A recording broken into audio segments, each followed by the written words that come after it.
Hey you guys, it's your girl Internet, and today I'll be coming at you with the video, and it's another one from Mel Gibson exposing Oprah questionable actions for Hollywood elites.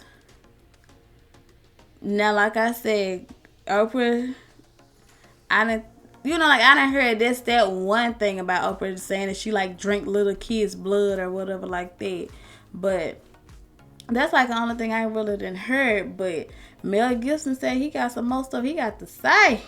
It's some more stuff we need to know. And so we want to hear what it is. I do, at least. Because I'm not really big onto like looking in like Hollywood people lives and all like that. I'm too focused on my own life. But when I hear about it, when I get a little glimpse of it, I want to hear about it. So don't forget to like, comment, subscribe, turn your notifications on so you can see me, and let's get into this video.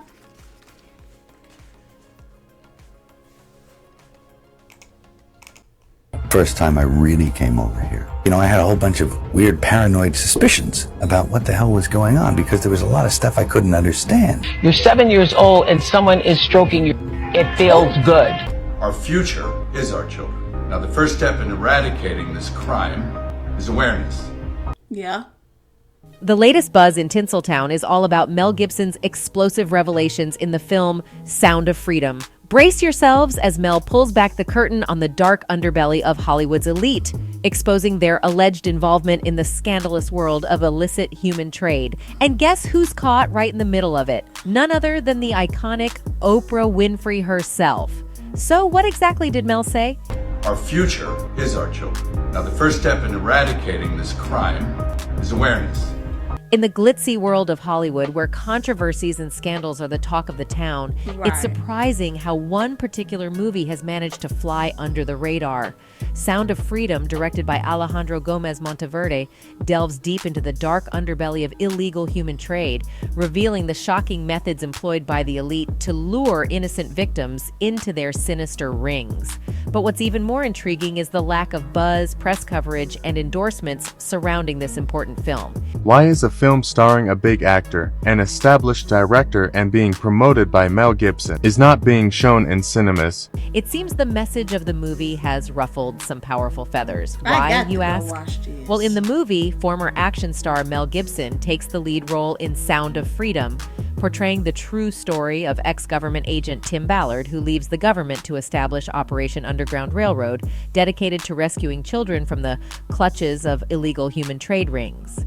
The film sheds light on the horrors of this abhorrent industry, aiming to raise awareness and mobilize action against it. However, despite the urgency of the topic, major streaming platforms like Amazon, Netflix, and Hulu shockingly rejected the movie, refusing to give it a platform for worldwide exposure. It's a puzzling move, considering these platforms are often at the forefront of promoting socially conscious content. Could it be that the film's explosive revelations hit a little too close to home for some? Adding fuel to the fire, celebrity voices that are typically quick to endorse woke causes have remained eerily silent about Sound of Freedom. It's as if the Hollywood elite have collectively turned a blind eye to a film that exposes their own industry's dirty secrets. The lack of support from these influential figures raises questions about their true commitment to social justice and human rights. But the intrigue doesn't end there. Sound of Freedom was initially in the hands of Disney, which acquired the rights after its merger with 21st Century Fox in 2019. However, the House of Mouse mysteriously shelved the project, leaving many to wonder why. Whispers in the industry suggest a more sinister motive behind the rejection and lack of promotion for Sound of Freedom. Accusations circulate that the likes of Disney, Netflix, and Amazon Prime deliberately avoided obtaining the rights to the film to allegedly prevent the truth about child AB and the illegal trade from reaching global viewers. Could it be an attempt to cover a specific group of industry elites? You see, these so-called industry big shots who wield immense power behind the scenes of Hollywood have always presented themselves as philanthropists with hearts of gold. They sure But what do, if their true intentions were far more sinister than we could have ever imagined? Imagine that stuff. That couldn't be the reason for why so-and-so was acting like, could it? And then you find out later on the track that you are exactly on track. One such group of elites is the Good Club. This is the creme de la creme of global elites. According to The Guardian, This exclusive group of billionaire philanthropists holds top-secret meetings right in the heart of New York City. Names like Bill Gates, George Soros, Warren Buffett, Oprah Winfrey, David Rockefeller, and Ted Turner often grace the guest list. But also, lesser-known but equally wealthy figures like Eli and Edith Broad also make appearances, making us wonder what really goes on behind closed doors. Like what? Now, one name that sticks out is Oprah Winfrey. We all know her as the billionaire show host and philanthropist with a name larger than life, right? Wrong. Buckle up, because there's a side of Oprah that she'd rather keep hidden, and it's far from admirable. Is it possible that the Queen of Talk has a darker side that she doesn't want us to see? Well, the highly anticipated film Sound of Freedom is set to expose the shocking methods used by the Hollywood elites to trap innocent victims. While the movie doesn't explicitly name Oprah, her alleged connections to notorious figures like Harvey Weinstein cannot be ignored. You see, despite Weinstein's long-standing reputation as a predator... Now, who haven't heard of him? Who haven't heard of him with his nasty self? And oh my God, Oprah! Why do you want to be connected with a person like that?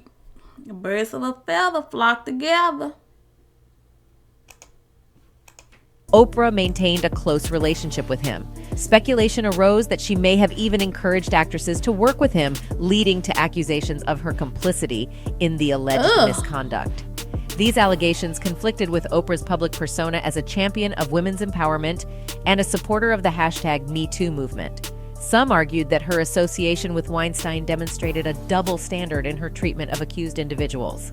And this is not the worst of it all. One of Oprah's most notorious moves was her decision to feature the self-proclaimed healer and criminal extraordinaire, John of God, on her show. Picture this, a Brazilian healer who claims to possess spiritual powers and uses them to purportedly heal people. Sounds like something out of a Hollywood movie, right? Well, in this case, reality turned out to be even stranger than fiction. John of God, as he came to be known, managed a healing facility in Brazil where vulnerable individuals sought solace and spiritual guidance. Little did they know that the man they were entrusting their well-being to had a dark and sinister side. It wasn't long before the truth about John of God's criminal activities came to light. Reports of SA and AB began to emerge, painting a chilling portrait of a man who shamelessly took advantage of those who sought his help.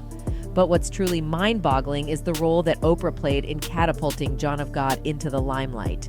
By featuring him on her show, she bestowed upon him a stamp of legitimacy, giving him access to a wider audience and inadvertently endorsing his criminal behavior. This eyebrow-raising incident took place back in 2010 during one of Oprah's attention-grabbing segments titled, "Do You Believe in Miracles?" Why would she even have a disgusting person like that on her show? Like, I didn't think Oprah was gonna be like that. I understood, like, she come back from a time where things were really different, but still though, you don't have to be like disgusting. You know, I know you came up, you was very poor, and so you just got. But sometimes people be like that. They just be they ain't really had much in life, and if they could get any kind of money or whatever like that, they gonna go for it. They don't care what it costs, who it costs, or who they hurt in the process. They want it. So I guess she just like that too. Little did her audience know that the miracle they were about to witness was the rise of a criminal under the guise of a spiritual healer. Anyway, while Oprah did attempt to salvage her reputation by expressing empathy towards the brave women who came forward with allegations against John of God, it's clear that her involvement had already left an indelible mark. The damage had been done, and the sinister connection between Oprah and this criminal healer would forever be etched in the annals of scandalous history. And as if this is not bad enough already, Oprah Winfrey's Leadership Academy for Girls in South Africa has always been a hotbed of controversy. In 2007, Oprah opened the Leadership Academy for Girls, inspired by Nelson Mandela and her promise to him. Little did anyone know that this venture would become a hotbed of controversy, stirring up whispers and skepticism from day one. As soon as news broke about Oprah's ambitious project, the South African government wasted no time in expressing their disdain. They criticized the exorbitant cost of the school and questioned its relevance in a country plagued by poverty. But did Oprah let that deter her? Not a chance. With an air of grandiosity and a touch of arrogance, she forged ahead, creating a glitzy institution that boasted luxurious salons and extravagant gyms. And that's when the conspiracy theories began to take flight. Whispers spread like wildfire, with many suggesting that the lavish school served as a front for something much darker: illegal human trade. The opulence and extravagance raised eyebrows and fueled suspicions that innocent young girls were being groomed for a life of exploitation. While no concrete evidence ever surfaced to support these scandalous claims, it's impossible to deny that the whispers added a layer of intrigue and suspicion to the already controversial academy. But it didn't stop there. Scandals and controversies soon plagued the institution, exposing a dark and seedy underbelly that Oprah had fought so hard to keep hidden. One shocking incident involved an employee named Virginia, whose role involved overseeing the dormitories. It was discovered that she had engaged in highly inappropriate conduct with not one, but multiple students between the ages of 13 and 15. These vulnerable young girls, handpicked by Oprah herself, fell victim to the very person entrusted with their care. It was a stain on Oprah's reputation and a disturbing reflection of the Academy's inner workings. Desperate to salvage her image and protect the brand she had built, Oprah swooped in with a team of investigators to uncover the truth, but the darkness didn't dissipate with Virginia's scandal. Less than 2 years later, another controversy erupted within the walls of Oprah's Academy. Dang, Oprah. Dang. Oprah. Why you want to do your people like that? Why you want to? This make me sad for her because you're ridiculous. Disturbing revelations emerged, shedding light on a culture of violence and intimidation among the students. It was revealed that a 15-year-old girl had been pressuring victims into silence, coercing them not to report the physical altercations to their parents or authorities. Shockingly, 7 students were suspended for their involvement in intimidating behavior and inappropriate acts. Despite Oprah's attempts to address these issues, it seemed that the problems were deeply ingrained within the Academy's very foundation. Meanwhile, fans have not been shy about expressing their disgust for the alleged actions of these Hollywood elites. One fan commented, "She's a handler, and I'm happy to see more people are becoming aware of the toxic person she truly is." Anyway, that's it for this video, folks. Bye.